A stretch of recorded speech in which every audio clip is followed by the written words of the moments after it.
Ini buat lu semua yang nganggap glow up itu ribet dan lama ya. Karena di sini gue mau bahas 6 metode paling cepat untuk ngebuat lu glow up, dan ini semua udah science back ya. Jadi ini semua udah scientifically proven, bukan kaleng-kaleng. Ini bukan skincare belasan langkah, operasi plastik, atau mungkin ya ini ngomongin soal genetika, enggak ya. Gua ngomongin semuanya yang udah science back, dan ini udah didasarkan oleh penelitian dan jurnal yang udah peer reviewed. Berarti apa? Udah terbukti. Lu nggak usah takut gue ngomong sesuatu yang faktanya angin ya. Ini semua sudah jelas. Jadi gue langsung mulai aja tanpa panjang-panjang. Tapi sebelum itu jangan lupa klik lonceng sama klik subscribe buat dapat video-video berkualitas dan kelas kayak gini lagi. Oke, gue mulai di poin nomor 1. Nomor 1 itu apa? Nomor 1 adalah potongan rambut yang sesuai dengan bentuk wajah lu. Kenapa gue ngomongin bentuk wajah? Karena menurut gue begini, bentuk wajah itu kawinnya itu sama bentuk rambut. Kalau misalnya begini ya, kalian anggap kalian potong rambut, cowok gitu ya. Banyak banget orang yang habis potong rambut itu ya antara dua, jadi lebih ganteng atau jadi lebih jelek. Kenapa? Karena rambut itu tuh mahkotanya cowok ya. Rambut itu kayak make-up-nya cowok, karena ya kebanyakan cowok nggak pakai makeup kan ya. Dan ya satu-satunya cara menurut gue yang paling cepet dan paling bisa menunjukkan perubahan yang ekstrim adalah ya di potongan rambut lu. Gue kasih contoh, misalnya bentuk wajah lu, bentuk wajah gua nih ya. Bentuk wajah gua tuh oval. Cara taunya gimana? Selfie dari tampak depan, kiri, kanan, upload fotonya ke AI, GPT kayak mau ke Gemini, dan tanya please jadi ahli estetika dan kasih tahu ke gua bentuk wajah gua. Habis itu dia udah kasih tahu, dari situ lu bisa berangkat ke potongan rambut apa yang cocok dengan tipe wajah lu. Misalnya gua oval buat gua tuh jelek kalau misalnya gua basket. Kenapa? Karena muka gua tuh kelihatan sangat lonjong ya. Tapi enaknya kalau oval, apalagi oval yang ada campuran diamondnya juga, itu tuh hampir semua potongan rambut tuh cocok ya.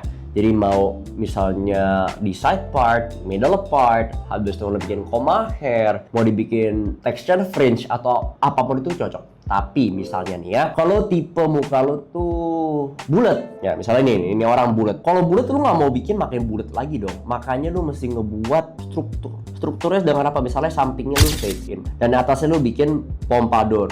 Kenapa? Biar muka lu tuh nggak bulat banget, dia tetap ada struktur. Kalau misalnya lu butuh referensi, nih gue udah kasih video ini. Lu tinggal nonton video ini, udah bagus banget untuk dalam menjelaskan gaya rambut apa yang cocok dengan bentuk wajah lu dan proporsi juga. Oke? Terus ini tuh udah ada studinya juga. Studinya apa? Dari Evolution and Human Behavior. Itu nunjukin bahwa facial symmetry dan proporsi wajah itu tuh kunci attractiveness, dan lu bisa achieve itu lewat apa? Ya lewat potongan rambut yang sesuai, karena bentuk wajah lu yang namanya tulang wajah udah nggak bisa diubah. Tapi yang bisa diubah apa? Persepsi orang ke wajah. Itu poin nomor 1. Nomor 1 tuh ngomongin apa? Framing wajah lo.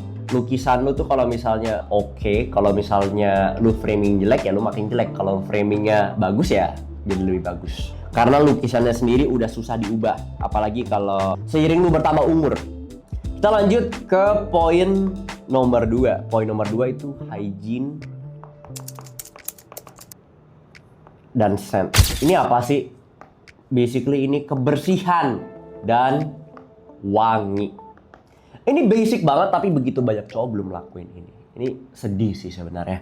Padahal ada studi dari Journal of Social Psychology dari tahun 2017 nunjukin bahwa good hygiene is strongly linked to attractiveness dan social acceptance. Jadi orang yang bersih itu punya korelasi yang sangat kuat terhadap apa? Keatraktifan seseorang sama dia akan diterima di dunia sosial atau enggak. Dikawinin juga sama konsep dari Flavor and Fragrance Journal, studi di tahun 2006 yang nunjukin bahwa wangi itu meningkatkan daya tarik dan memori recall. Lu akan diingat menurut gua pertama kali itu dari wangi lu. Jadi wangi ini ya yang pasti pertama jangan sampai lu bau, jangan sampai lu bau badan. Kedua, lu tambahin lagi wanginya, tambahin lagi kekuatan lu dengan pakai parfum yang sesuai. Kalau lu masih nggak percaya, lu coba tanya temen cewek lu, ibu lu, pasangan lu, siapapun itu. Cewek itu lebih gampang inget bau cowok, wangi cowok dibandingkan muka atau bajunya. Gue inget deh dia yang wangi itu. Gue inget dia wanginya tuh kalau gue ketemu dia bau asem, kalau nggak wanginya wangi bunga-bungaan atau wangi apa kayak gitu. Ya, Jadi pentingnya apa nih? Kalau buat hygiene ya very simple ya. Gua bagi jadi beberapa poin aja. Pertama, pastinya jangan bau mulut. Jadi rajin sikat gigi, rajin mandi juga. Ya itu udah menurut gue udah basic banget lah. Masih banyak orang yang malas mandi, gue nggak ngerti kenapa. Ya, jadi jaga kulit bersih, nafas lu fresh, dan pastinya kuku lu juga rapi ya. Kalau misalnya kuku lu panjang gitu deh, gunting aja lah, jorok sumpah. Karena banyak kotoran juga, ngumpulin bakteri. Ngapain juga kan ya. Kalau soal wangi, lu pakai yang sesuai dengan occasion lu. Misalnya kalau olahraga, lu jangan pakai yang wanginya terlalu strong, wanginya leather, wanginya wood gitu ya. Jangan, lu pakai yang fresh aja. Wangi ocean, floral, yang nggak terlalu menusuk hidung orang gitu. Citrusy juga cocok. Kalau misalnya lu mau nunjukin wangi yang lebih dominan, nah baru tuh pakai yang leather, spicy, lu pakai yang banyak woodnya ya. Itu bisa menaikkan persepsi orang terhadap. Jadi prinsipnya kalau poin nomor 2 ini gue simpulin jadi satu line. Bau badan yang jelek will kill attraction. Sedangkan bau yang enak bikin lu jadi unforgettable. Ya, ingat. Oke, itu poin nomor 2. Dan lanjut ke poin nomor 3. Ini yang banyak suka cowok lupain ya. Simple fashion upgrade. Kebanyakan cowok Indonesia menurut gue fashionnya kebanyakan ya, nggak semuanya. Itu menurut gue fashionnya masih ngasal banget. Pakai warna baju sama celananya nabrak, pakai yang fittingan yang ngaco. Kalau nggak, ya intinya terlalu lancai. Ya padahal fashion itu not as complicated as you think it is, dan itu nggak harus mahal juga loh. Ada studi dari Journal of Fashion Marketing and Management, studi dari tahun 2010 ini nunjukin bahwa pakaian itu memengaruhi first impression kurang dari 7 detik. Jadi setelah wangi, menurut gue itu fashion ini menurut gue ya lu ngeliat orang, ini orang lancai bener sih, kayak mau COD kadal gitu, kalau nggak mau beli kelabang gitu. Gue suka ngomong simpelnya tuh begini, cowok tuh nggak usah mikir jadi kayak model, jadi fashionista, enggak. Penting apa? Nah, ini aja, rapi dan tahu proporsi. Studi case-nya apa? Gue pendek, tinggi gue 168. Ya di Indonesia standar lah ya sebenarnya 168, tapi gue anggap diri gue pendek. Kalau gue udah tahu tinggi badan gue kayak gini, gue mainin proporsi. Ada yang namanya rule of thirds. Ini lu tinggi pun lu bisa pakein. Rumusnya rule of thirds apa? Lu mainin proporsi biar badan lu ini tuh cuman 1/3 di atas, celananya yang 2/3. Namanya rule of thirds. Kenapa? Ini menunjukkan ilusi. Jadi lu kelihatan lebih tinggi, badan lu lebih jenjang, karena kaki lu, torso yang terlihat lebih pendek dan legs yang lebih panjang itu kan membuat kayak ini orang kelihatan lebih tinggi. Padahal aslinya ya enggak juga ya. Ini adalah salah satu rule-nya yang gue selalu ikutin. Ya ini permainan proporsi, permainan fit juga. Gue udah tahu, oke, gue nggak boleh pakai celana terlalu baggy, karena gue pakai celana terlalu baggy itu ujung-ujungnya apa? Gue tenggelam. Jadi gue pakai celana yang lebih straight atau maybe slim, dan di atasnya gue pakai yang body fit juga ya. Kalau nggak, setidaknya regular fit aja. Itu salah satu studi case-nya. Ini contoh permainan proporsi. Pilihan bajunya apa? Menurut gue nih, gue udah list in juga. Cowok itu kurang lebih butuh apa. Jadi lu pakai yang warnanya netral aja, gampang. Hitam, navy, putih, abu. Terus habis itu kumpulin aja kayak item kaos regular fit, jeans, trousers warna gelap sama warna terang satu, kemeja mungkin 1 atau 2 piece, sepatu yang kelihatan clean, sneakers putih mungkin 1, loafers 1, boots, sisanya ya udah itu aja. Polo, kaos, kemeja, mungkin outer jaket 1, celana mungkin jeans 1, terus celana bahan 1 atau 2 piece, sama sepatu 2 biji, udah cukup. Udah sesimpel itu. Tinggal lu mainin fitnya kayak gimana dan ngebikin diri lu tuh kelihatan lebih maskulin. Lu bisa mainin aksesoris juga, misalnya jam, kacamata. Intinya kalau gue mau ringkasin, intinya ini. Dah, cewek gimana pun lebih suka cowok rapi dibanding cowok berantakan. Fakta, lu tanya aja 10.000 cewek, 1 juta cewek, mereka kan prefer cowok yang lebih rapi. Karena cowok yang rapi itu terlihat dia bisa merawat diri. And itu sesuatu yang penting banget untuk dikonsider oleh cewek-cewek. Karena baju dan fit yang clean bisa bikin lu kelihatan mahal, tapi baju branded yang salah fit gitu ya, itu bisa ngebikin lu kelihatan murahan. Lanjut ke poin nomor 4. Ini gue nggak panjang-panjang ya, karena nggak semua orang peduli soal ini. Padahal harusnya dipeduliin. Skin health and grooming. Ini gue udah capek banget bahas ini ya, basic skincare sama cukuran lah. Jadi simpelnya begini, Ada studi dari Evolutionary Psychology, studi dari tahun 2012 yang nunjukin bahwa skin clarity itu punya influence yang kuat banget terhadap health perception, kesehatan seseorang. Kalau misalnya orang kelihatan lebih sehat, lebih terawat, ujung-ujungnya apa? Attractiveness itu naik signifikan, orangnya jadi lebih atraktif. Itu udah ada studinya. Kulit yang sehat itu juga nunjukin ada sinyal yang evolusioner. Orang itu secara insting lebih tertarik sama orang yang kelihatan lebih sehat. Ya lu nggak mau dong, lu ngeliat orang tampang sakit-sakitan gitu, lu nggak mungkin tertarik sama orang kayak gitu. Jadi lu pasti mikir kayak, ini orang kelihatan seger ya, seger, sehat. Dan cara paling gampang untuk lu bikin lu kelihatan sehat, mungkin dari badan lu, selain dari badan lu adalah muka. Bahkan orang yang kadang sering ya badannya bagus tapi mukanya yang gak jelas, itu gak kelihatan sehat. Muka yang kelihatan fresh, kelihatan clean, itu bisa naikin persepsi seorang ke lu. Oke, simpelnya basic skincare ya. Ada apa? Lu bersihkan dengan facial wash. Tugas facial wash apa? Cuci muka, bersihin kotoran, polusi, sel kulit mati di wajah lu 2 kali sehari, pagi sama malam.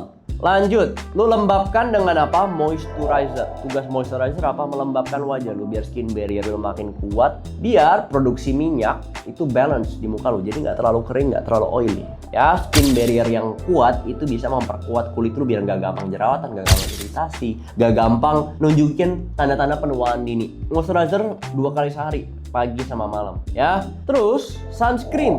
Tugas sunscreen apa? Melindungi muka lu dari penjahat paling besar untuk kulit kita, sinar matahari, sinar UV, UVA, UVB. Itu yang menyebabkan kulit lu gosong, ada nanti kerutan, keriput, flek hitam. Lu pakai sekali aja pagi hari sebelum lu keluar, dan lu reapply kalau lu sering outdoor 2 jam sekali. Kalau misalnya lu jarang keluar ya 6 jam, ya 4 jam juga oke lah. Ini lu ulang-ulangin aja 3 ini setiap hari ya. Gak ada alasan lu bolong. Lakuin ini aja. Menurut gua kalau lu lakuin ini 90 hari, lu pasti akan mulai melihat perubahan.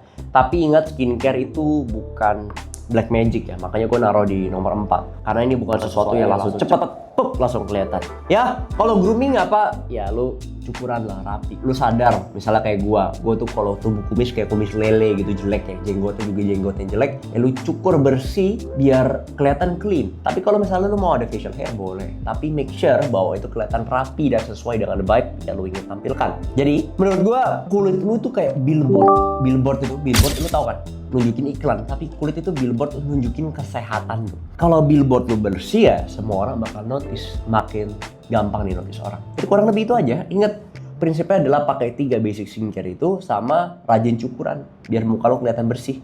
Itu aja dan sehat ya. Oke, lanjut ke nomor 5. Ini gue suka banget bahas ya. Ini namanya calorie deficit ditambah resistance training. Oke. Ini tuh ya akan mengubah lu paling signifikan. Karena cowok menurut gua itu akan sangat dilihat dari sesama cowok sama cewek juga adalah dari badannya ya. Dan ini yang akan paling ngubah badan lu, karena ini lu bangun otot sekaligus nurunin lemak. Ada studi dari Journal of Strength and Conditioning Research, studi di tahun 2012 tunjukin bahwa diet tambah resistance training itu paling efektif buat fat loss sama muscle gain. Jadi ini bukan diet yang cuma bikin lu kurus jelek itu, enggak, ini bangun otot juga biar badan lu kelihatan bagus. Kalau pakai baju tuh kelihatan bagus gitu ya. Ada studi juga dari Swami and Tove ya, Tove, gue nggak tahu cara pronounce gimana, dari tahun 2005 bahwa shoulder to waist ratio yang V-shape itu consistently dianggap attractive. Dan lu bisa achieve itu gimana? Cowok yang V-shape tau kan ya? Pundak lu itu lebih lebar dari waist lu, jadi bentuknya huruf V ya, kalau nggak segitiga kebalik ya. Segitiga kebalik kayak gini. Ini tuh cara achieve-nya gimana ya? Lu kurangin lemak di tubuh lu. Berarti kan lemak paling bandel di misalnya di samping perut gini. Sama lu lebarin otot lu biar bagus ya. Jadi bentuknya V-shape. Anggap ini tangan, ini punggung ya. Sini otot lah. Ya otot. Gua nggak tahu cara gambar otot yang bener kayak gimana. Tapi ini bentuknya V-shape. Caranya ya, pertama lu tuh kurangin gula. Nah, ini racunnya orang Indonesia itu ada gula ya. minum kopi dikit-dikit manis, jajan dikit-dikit manis, makannya itu kayak apa ya? Ya sedikit-dikit masih ada gula pakai kecap lah ya. Padahal udah ada studi banyak banget yang nunjukin efek buruk dari gula. Ada Journal of the Academy of Nutrition and Dietetics dari tahun 2014 yang nunjukin bahwa high glycemic diet, which is dietnya banyak gula, itu ningkatin acne. Kemungkinan lo kena jerawat. Lebih gampang kena jerawat. Ada Journal of Clinical and Aesthetic Dermatology tahun 2010 nunjukin bahwa gula itu mempercepat skin aging lewat glycation. Muka lu jadi lebih gampang tua, bro. Gara-gara apa? Gula. Udah, lu kalau bisa, menurut gua ya, lu kurangin gula aja. Lu udah melihat begitu banyak perubahan. Dari sebulan pertama aja lu ya, menurut gua lu udah bisa melihat perubahan. Gila kak? Gula itu menurut gua, apakah lu harus cut gula sepenuhnya? Enggak, tapi kurangi gula. Ya, be mindful. Lu kan kalau misalnya jajan sesuatu, terutama yang udah ada dalam kemasan, lu lihat, gila, kadang minuman kecil aja gulanya bisa 20 gram, 30 gram. Gila. Padahal nih, sehari manusia itu jatah makan gulanya itu cuma segini. Ya. Dan kebanyakan orang Indonesia itu over jauh lah dari situ. Oke? Selain gula apa? Kurangin namanya ultra processed food atau UPF. Udah ada studi dari BMJ di tahun 2019. Studinya di lebih dari 100.000 orang dewasa. UPF, ultra processed foods, itu link ke obesity sama poor appearance. Jadi udah jelas, lu bisa lebih jelek gara-gara lu makan apa? Ultra processed food. Contoh ultra processed food apa? Fast food. Habis itu makanan dalam kemasan yang lu udah nggak bisa lihat bentuk aslinya seperti apa. Itu semua ultra processed food, ya. Jadi ini lu kurangin, oke? Baru abis itu menurut gua kalau lu udah kurangin gula sama UPF, itu lu udah bisa nge-cut kalori jauh lebih gampang sih menurut gua. Lu ganti ke real food yang tinggi protein. Oke? Setiap kali lu minum minuman manis, tubuh lu tuh bikin advanced glycation and products. Ya, itu apa? Itu suatu proses yang bikin kulit lu tuh lebih cepat keriput dan kusam. Cepat keriput dan kusam. Lu bayangin ya, hanya gara-gara minum minuman yang manis. Coba lu pikirin lagi deh. Jadi, praktisnya gimana? Kalau mau defisit aja 300-500 kalori dari kalori maintenance lu. Cara maintenance kalori gimana? Tanya sama AI. Udah gampang sekarang tanyanya. Habis itu latihan, ya, resistance training 3-4 kali tiap minggu. Terus cut gula sama junk food, ultra processed food, lu buang semua ya. Gue yakin dalam sebulan, 2 bulan, 3 bulan muka lo tuh jadi kelihatan lebih bersih, setidaknya lebih bersih lah ya, lebih fresh, lebih tirus, dan jerawat berkurang. Pengalaman gue tuh orangnya tuh begitu benerin makanan biasanya mukanya ya jadi lebih proper. Gue aja skincare gue nggak sekomplikated itu, muka gue kelihatan lebih segar gara-gara apa? Gue jaga makan. Jadi intinya kombinasiin diet yang sehat dengan resistance training. Ya, untuk resistance training I will talk about it secara lebih detail di video lain. Dan terakhir, ini sebenarnya efeknya cepet, tapi duitnya keluar banyak ya. Treatment. Oke? Ini next level. Treatment itu benar-benar menurut gue itu magic ya. Kalau lo mau butuh, misalnya lo mau nikah, lo mau ada event, lo mau pengen kelihatan glow up cepet ya, lo treatment aja bro. Gue gak bakal bahas terlalu panjang di sini ya, tapi ada studi dari Dermatologic Surgery, studi dari tahun 2018 nunjukin bahwa chemical peel and microdermabrasion itu paling efektif dalam cerahin kulit dan kurangin bekas jerawat. Ada Lasers in Surgery and Medicine 2015. Laser treatment itu signifikan banget dan perbaiki texture sama redness di kulit. Treatment medis itu juga bisa kasih hasil dalam 1-2 sesi yang butuh berbulan-bulan atau bertahun-tahun kalau pakai skincare biasa. Ini kayak anggapannya apa? Cheat code. Minusnya apa? Mahal. Tapi kalau lu bisa afford ini udah bro. Lu pakai skincare basic, jaga gaya hidup, treatment udah glowing lu. Sumpah glow up. Gua jamin glow up. Treatment juga termasuk apa? Lu pakai kawat gigi, whitening, treatment gigi ya, karena gigi itu bener-bener persepsinya penting banget buat seseorang ya. Lu senyum lihat giginya kan ya, seberapa putih seberapa rapi. Lu rapiin itu, lu putihin itu ya, lu kelihatan lebih atraktif ya. Jadi ingat apa? Ini tuh mahal, tapi ini cheat code buat lu jadi glow up. Oke, itulah kurang lebih 6 poin-poin, 6 glow up methods paling cepat dan udah scientifically proven ya. Jadi bukan face yoga atau mewing lah atau apa yang menurut gua efek itu sangat minor, sangat minim ya. Intinya apa? Mulai dari rambut, hygiene, fashion, skin, gym plus diet, terakhir treatment. Mulai aja dari yang bisa lu lakuin hari ini. Misalnya lu mau cukur rambut, lu mau mulai dari pakai basic skincare, atau lu mau langsung skip, langsung cheat gitu, langsung treatment ya boleh-boleh aja. Intinya lakuin sesuai dengan pace lu dan budget lu juga, karena ya nggak semua orang bisa afford all of this kan ya, and which is understandable. Dan Intinya gini, glow up itu bukan selalu soal genetik. Ya, genetik plays a big role, tapi ini soal combination antara science sama konsisten. Jadi lu cobain 6 metode ini selama 90 hari, capture before after, dan lu bakal kaget sendiri. Dan lu tinggal kontak gua, komen di bawah atau apapun itu. Kalau lu punya pertanyaan, atau lu mau bahas sesuatu, atau lu mau debat sama gua, silahkan. Dan kalau lu mau belajar dan dapat video soal glow up lebih ganteng kayak gini lagi, subscribe and see you on the next video.